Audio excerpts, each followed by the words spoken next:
I am very pleased to announce Bob, here's the president. that I will nominate Judge Clarence Thomas to serve as Associate Justice of the United States Supreme Court. When George Bush nominated Clarence Thomas, like, see, I got another black face for y'all. We knew better. We knew, like, this man does not speak for us. He does not represent us. Okay, our first case is the state of Washington versus Kareem Johnson. Discrimination. Nay. Nay? Double nay! Don't you even want to discuss the case, Justice Thomas? Oh, come on. The guy's a whiner. You let one black guy complain about discrimination, and the next thing you know, you have the state of Washington versus Kool in the Gang. Rosa Parks was unrelenting in her criticism, and her basically, what we used to say down south, pulling the sheets off people. Rosa Parks pulled the sheet off of Clarence Thomas in her public statements about this is a negation of civil rights. This is a backward step to civil rights. And certainly, since Clarence Thomas has been on the Supreme Court, that has proven to be true. Rosa Parks warned us of how dangerous Clarence Thomas would be as it relates to abortion, Brown v. versus Board of Education. We see that happening today. What people fail to realize as well, though, is unlike just being able to have a president pick these justices, they still have to be confirmed. This is a fact-finding hearing, and our purpose is to help our colleagues in the United States Senate determine whether Judge Thomas should be confirmed to the Supreme Court. Well, Biden, of course, had been a long-time senator, very powerful in the Senate. He actually headed over the Clarence Thomas confirmation hearings when he had to be confirmed by the U.S. Senate and was challenged by an African-American woman who said that Thomas had tried to sexually abuse her when she was working for Thomas. Anita Hill was her name, and the hearings were very controversial, very contentious. There's some belief that, when you think that you quote-unquote made it as an African-American man, what you have to do is marry a white woman. And you can love who you love, but the truth of the matter is, the biggest and most loyal voting bloc in the Democratic Party is black women. He's a complicated man, and nobody understands him but his woman.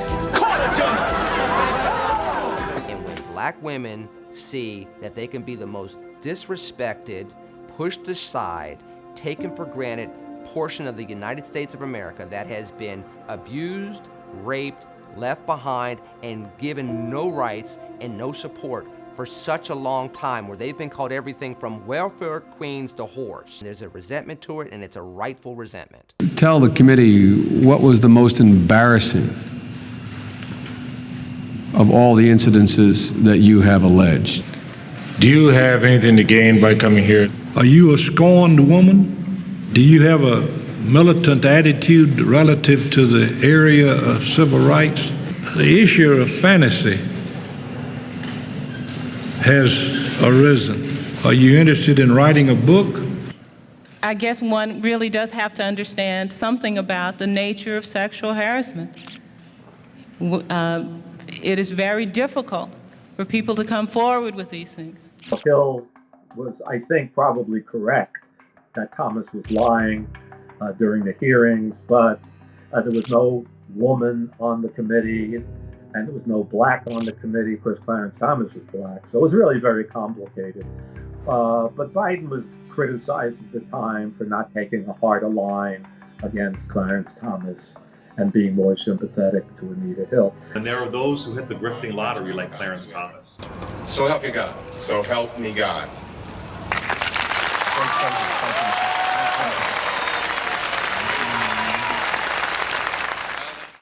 I'm getting the out of LA.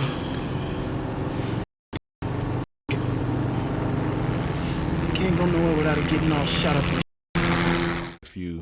If you look at a movie like Boys in the Hood. Got any drugs or weapons on you? No. I didn't do nothing. You think you tough? You think you're tough, huh? You're scared now, huh? I like that. That film, I think, was a direct response to a film that came out a few years earlier called Colors, which was about the same area, but it was told from the police perspective. The gangs rule the streets. The streets are at war. The war must be stopped. This war zone where police could go in and treat everybody like they're an enemy or treat everybody like they're a criminal. And John Singleton, from my understanding, was like, well, I don't know why this movie's being told from this perspective. It needs to be told from the community perspective. Turned on the TV this morning. Had this shit on about living in a violent world. Showed all these foreign places. Either they don't know, don't show, or don't care about what's going on in the hood.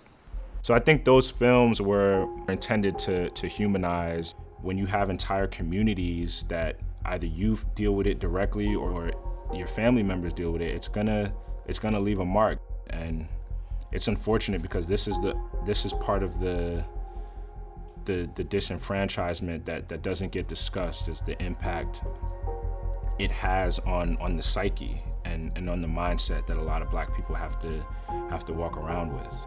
Late 80s, early to mid 90s, that was a time where violent crime, gun violence was out of control, and it was primarily an issue in the Black community. I think when you look at the war on drugs and the goal it set out, it was created to turn Black communities into this war zone.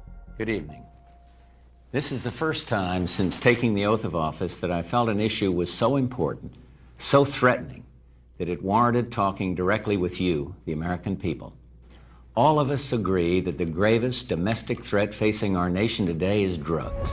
So, Keith Jackson was a young kid in high school in D.C., and he got into the crack game. He was selling crack, and the detective had lined him up to do a sale in front of the White House.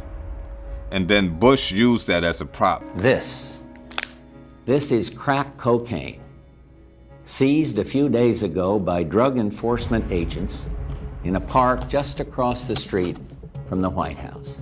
You know, this is what's going on in our city, basically, and I'm gonna clean this up. This is going on right by the White House. And meanwhile, they lined the whole thing up and used Black people as being the scapegoat for crack. You know, during that time, the image that was plastered on TV were young Black men and saying, this is the image of crime in America. This is the image of violence in America. And I think a prime example of that is the Central Park 5. I had mixed feelings because before Donald Trump put that page out about the Central Park 5. Of course I hate these people, and let's all hate these people, because maybe hate is what we need if we're going to get something done. I didn't know if they were guilty or not, so I was kind of mixed. Like, did they do it? Because they made the confession.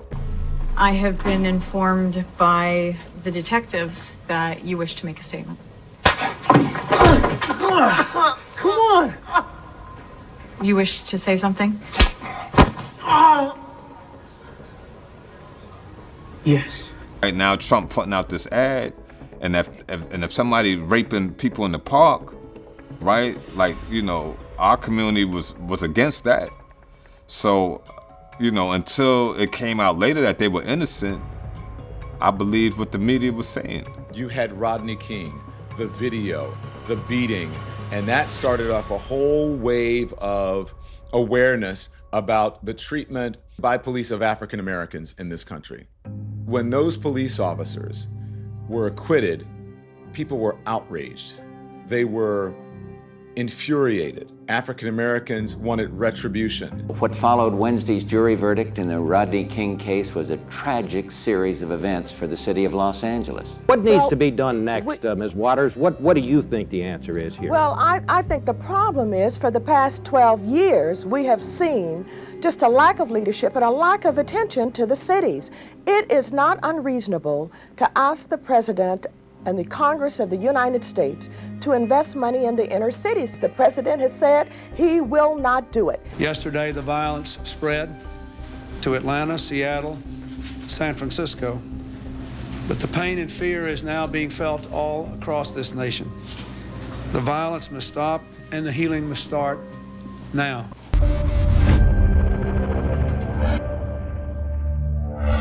Prior to 1994, the Center for Disease Control stated publicly that young black males were endangered species. We were killing each other. And so a lot of black leaders started calling for a crime bill. There were a lot of people who participated in this reactionary, over repressive crime legislation in 1994.